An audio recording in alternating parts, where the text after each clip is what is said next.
you guys? Welcome back to another one. If you are new to the channel, I am Gold Penny. I do new car, truck, SUV reviews on YouTube. And today we are in the new 2022 Nissan Altima, courtesy of Younger Nissan in Frederick, Maryland. For more information on their inventory, please feel free to check out the link in the description box below. And so we are in this one today because there's actually a couple nice changes for the 2022 Altima.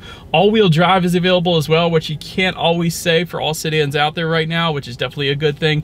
Also, if you were to actually purchase a new Nissan at Younger Nissan, you will actually get a double powertrain warranty as well, which is definitely a good thing. But ultimately in this video, we will be testing out and going over everything about this one, from acceleration to braking, steering feel, ride quality, sound system, exhaust clip, all of that fun stuff. So having said all of that, what do you guys say? Let's just go ahead and jump right into it. And as always, let's start with pricing. So as you can imagine, there are several different trim levels for the 2022 Altima. First one being the S, starting at $24,550, and that is a front wheel drive configuration only.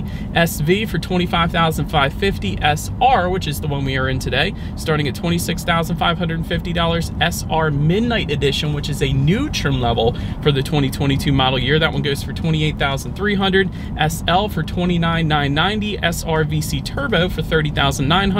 That's front wheel drive only. And then the Platinum for $34,250. That one is all-wheel drive only. But for all of those trims I didn't mention, they come standard with front wheel drive. But if you wanted to add all-wheel drive, simply add $1,400 into any of those prices. But as you can imagine, with all of those trim levels, there are two different engine configurations available for the Altima.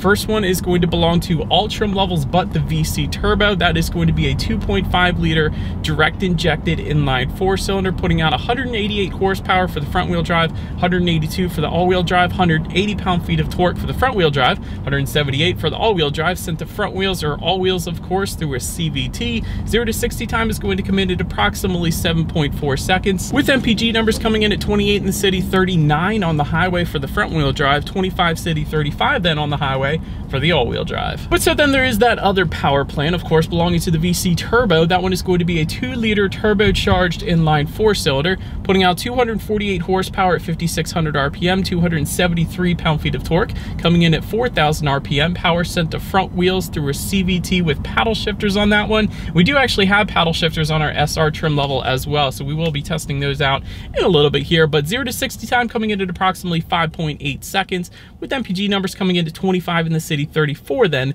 on the highway. And so before we do any kind of fun acceleration test here in our Altima, I did want to mention to you guys the drive mode. Singular, it is a sport driving mode, and it is a horizontal line located just underneath of the shifter, or on the shifter I should say. So if you press that, that is going to adjust things like the shift points and the throttle response. So having now gotten all of that out of the way, what do you guys say? Let's go ahead and find a straightaway. Let's put the paddle shifters and acceleration at the same time here to the test. And let's see how quickly the paddle shifters react, and let's see how quickly we can get our new Altima here up to speed. All right, here we go. Quick paddle shifters. All right, definitely quick paddle shifters. Now keep in mind, this is a CVT, so technically we're not shifting gears because, again, it's a CVT, but you do have a little bit of control with the paddle shifters, which is a good thing when you're pairing it up with a CVT, because the CVT is kind of emotionless, so the paddle shifters being there is definitely a good thing. Having said that, it's not the quickest thing in the world, but it's definitely going to be enough to merge you onto the highway, so no issues with the acceleration there. But anyways, to go along with that acceleration, as always, braking is equally important. So up front, you will find 11.7-inch ventilated front discs. In the back, 11.5-inch solid rear discs. As far as that 60 to 0 stopping distance goes, that is going to come in at 120 feet, which is plenty respectable. As far as braking feel goes, honestly, it feels perfect. Definitely no dead spots in the braking feel. It's not a soft braking feel. It tends to lean a little bit on the firmer side of things, which I personally appreciate. So braking feel is 100% on point in the Altima. Then touching on suspension and handling, up front you're going to get an independent strut type front suspension. In the back, independent multi-link rear suspension, front and rear stabilizer bars. Also a sport tune suspension for all SR trim levels. That is pretty darn cool. We got that today, so that's pretty cool. I like that. Having said that, as far as ride quality goes, sometimes the trade-off is a firmer ride, as it is here in the Altima SR that we particularly have today. So definitely leans on the firmer side of things. You can feel a little bit more of the road. Perhaps if we didn't have that Sport Tune suspension, maybe that would be a different story. But in this one, yeah, you can feel a decent amount of the road. As far as steering feel goes, it feels good. Honestly, it leans towards the heavier side of things, at least for a sedan. So definitely no issues there. I actually am a big fan of the steering feel, so I like that. As far as cabin noise goes, you hear a little bit of the engine when you get up in the higher RPMs, but other than that, it's actually doing pretty good. Not a whole lot of exterior wind noise or anything like that coming into the cabin, so well done Nissan for that. And actually part of that may be due in part because we do have an acoustic laminated front windshield for all trim levels across the board, so that is pretty nice as well. But then touching on visibility, I can see 100% perfectly fine out the back, so you're definitely not going to have any issues there either. But that pretty much rounds out the performance segment of this review, guys. Let's now go ahead and take a look at the exterior of our brand new 2022 Nissan Altima. All right, and so here she is, you guys, the new 2022 Nissan Altima, finished in deep blue pearl, in case anybody was curious of our exterior color name. But let me go ahead and touch on the exterior new changes for the 2022 Altima, and they will include a midnight edition trim, obviously adding a bunch of black accents to the exterior. Also, the SV Premium package now adds heated exterior mirrors with LED integrated turn signals as well. But it's pretty much what's new, at least when it comes to the exterior of the Altima. Let's go ahead and start up front now. Large V-motion front grille in typical Nissan fashion there, with active grille shutters, meaning they will open and close dependent upon the engine cooling that is needed at any given time. Chrome accents you're going to find up there if you go with one of the non-SR trims. Dark chrome accents for the SR trims, and then black accents obviously for the midnight edition trim. Halogen projector headlights then to the side, only if you go with the S. Still getting the automatic feature though, so that's good, meaning when it starts to get dark at night, the headlights will turn on automatically for you there. But if you were to go with the SV trim level and up, you're going to get LED projector headlights, which is what we have today, obviously, with LED signature daytime running lights and the automatic feature as expected, and then LED fog lights down below if you were to go with the midnight edition trim level and up. But pretty much rounds out the front end of this one. Let's now go ahead and make our way to the side of the Altima. All right, so now since we are around to the side of this one, black or chrome window surrounds, dependent upon the trim level that you go with, of course. Towards the back, you guys can probably see there is a floating roof line finished in black. Taking a look at the side mirrors, they are body colored power adjustable side mirrors. They will be black side mirrors for the midnight edition and SR trim levels, heated for the midnight edition trim level and up, and then LED integrated turn signals from the midnight edition trim level and up yet again. Then take a look down at the wheel configuration. Of course, they are going to differ pretty substantially amongst the trims again. 16-inch steel wheels with covers, aka hubcaps, for the S trim level. 17-inch aluminum alloy wheels for the SV and SL trims, and then 19-inch aluminum alloys, which is currently what we have, of course, for the SR trims, as well as the Platinum. But that pretty much rounds out the side profile of this one. Let's now go ahead and make our way to the back. All right, so now since we are around to the back of this one, body colored shark fin antenna found on the roof there, obviously. If you wanted a rear spoiler, there will be a black rear spoiler for the midnight edition trim level, and of course there are aftermarket spoilers available then as well. Trim level badging found on all Altimas as well. Body colored or charcoal rear diffuser, dependent upon the trim level that you go with. We obviously have the charcoal down there. Looks pretty darn good actually. And then to the sides, dual exhaust outlets with chrome tips if you were to go with the SR trim level and up. So again, what we have today. So having said that, I do believe you guys know what we have to do next. As always, here is that exhaust clip.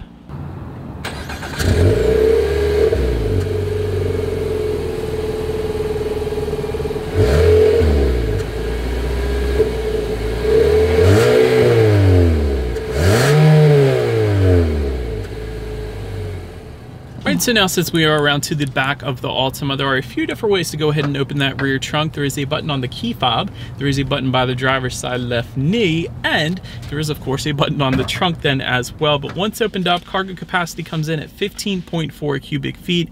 If that was not enough space, and that's actually a decent amount, there is a 60-40 split, meaning the rear seats do fold down for quite a bit of extra space then if you needed it. Also in that cargo area, you will find some cargo lighting, and if you lift up underneath of the cargo floor, you are going to find a spare tire in case you were curious about that. Then make our way to the rear legroom. That is going to come in at 35.2 inches. So for reference, I'm an even 6 feet tall. This is how much space I had in those rear seats. Rear ventilation is going to come with the SL and Platinum trim levels only. There are rear charging ports for the SV trim level and up, and that's going to be a USB charging port as well as this traditional phone charging port back there. Rear center armrest with cup holders then is also going to be available on this one, and we do have that as well. But then make our way up to the front seats. Manually adjustable cloth seats coming with the S, 8-way power driver's seat coming with the SV trim level and up, 4-way power adjustable passenger seat for the Platinum trim level, heated front seats for the Midnight Edition trim level and up, leather seating for the SL and Platinum. And I do like the leather cloth combination that we have in our SR, actually. Big fan of that. And you got some orange vertical accents running down the seats as well. It's pretty cool. Memory settings then coming with the Platinum trim level, but overall, insanely comfortable seats. Some of the more comfortable seats I've sat in quite a while, so very well done, Nissan, with the seating. Then take a look at the steering wheel. It is tilt and telescoping. It is a flat bottom, gotta love that. Leather wrapped for the SR trim level and up, and it will be heated then for the SL and Platinum, and it does telescope out insanely far, so if you're a taller adult, this is definitely going to be a very good vehicle for you because, like I said, the steering wheel is very adjustable. But anyways, then make our way to the startup. Let me start by showing you guys the key. Essentially, all of your buttons are located on one side of the key. Got your Nissan logo at the top, as well as lock, unlock the button to pop the rear hatch, and then there is a remote start.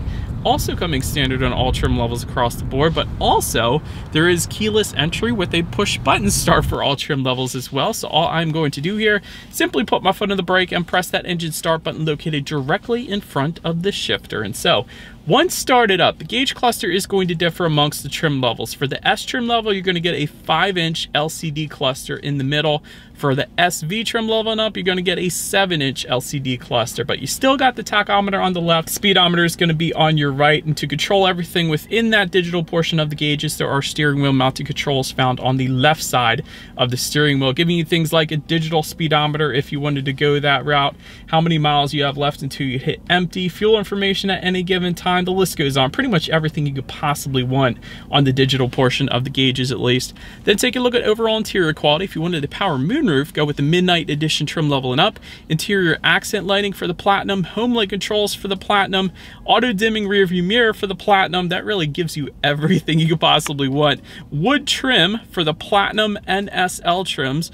Dual zone climate control coming with the SL trim level and up. Just in front of the shifter, you're going to have a USB charging port, auxiliary port, and a phone charging port, and a 12-volt power outlet as well. A little bit of rubberized storage as well, which is more than likely where you're going to put your cell phone so it doesn't slide around. Just behind that, you do have dual cup holders, and within the center armrest, a decent amount of storage. And I like that there's orange contrast stitching on the center armrest as well. That was pretty nice as well. But overall, I'm digging the orange contrast stitching that we have everywhere in our SR trim level. I like the carbon fiber look that you can find on the doors as well, although it's not authentic carbon fiber, but it still looks pretty darn good. Not a huge fan of all the black plastic surrounding the cup holders. It's a lot of hard touch material there, but other than that, a very practical interior that will get the job done. But then let's go ahead and take a look at the infotainment screen here. 7-inch color touchscreen display coming with the S, 8-inch color touchscreen display coming with the SV trim level and up. Either way, you get Bluetooth and audio streaming. However, you do need the 8-inch color touchscreen display to get Android Auto, Apple CarPlay, so I wanted to emphasize that. Factory navigation system with the SL and Platinum. You can check out a bunch of driving statistics up on that screen as well if you wanted to, along with your radio information. And by the way, there are 2 different sound systems that you can get on the Altima. 6 speakers are going to come with the SV SR Midnight Edition of VC Turbo, but there is a 9-speaker Bose sound system that's going to come with the SL and Platinum. But like I said, we don't have that one today. We actually got the 6-speaker sound system, so let's go ahead and turn on the radio, see what we got playing today, and let's test out the clarity of this one.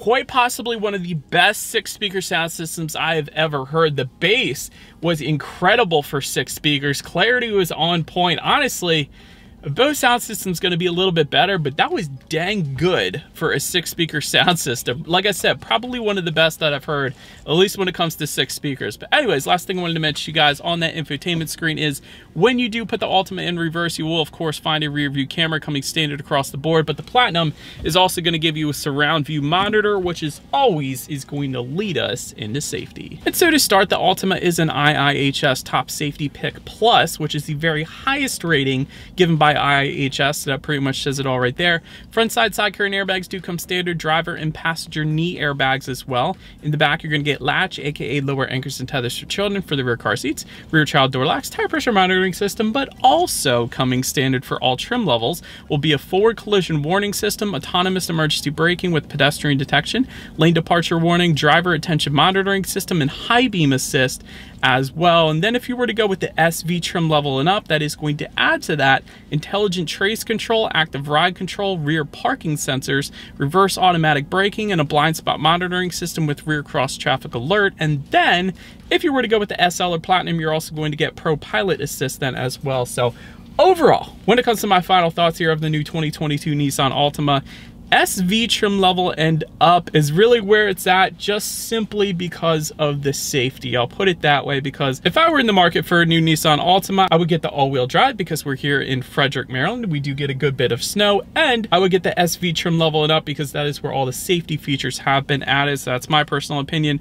Also, double powertrain warranty at younger Nissan. I gotta mention that, that's incredible. As far as room for improvement goes, I would love to have seen digital gauges. I know Nissan can do it. They do it in plenty of their other vehicles, so I would love to see a full digital gauge cluster in the new Altima. Wireless phone charger would be nice as well, multicolor ambient lighting, and Android Auto, Apple CarPlay for all trim levels rather than just the SV trim level and up, or the 8-inch screen, I should say. But let me know what you guys think of the new Altima in the comment section below. That is about it for this one, you guys. Thank you so much for watching. Feel free to follow me on social media at the bottom of the screen if you wanted to see what's coming next on the channel. Before it actually gets to YouTube, be sure to hit the subscribe and the bell notification button if you're into new car reviews. That is what we do here on this channel after all. Do appreciate you guys watching more than you know, and I will see you guys all in the next video. Stay gone.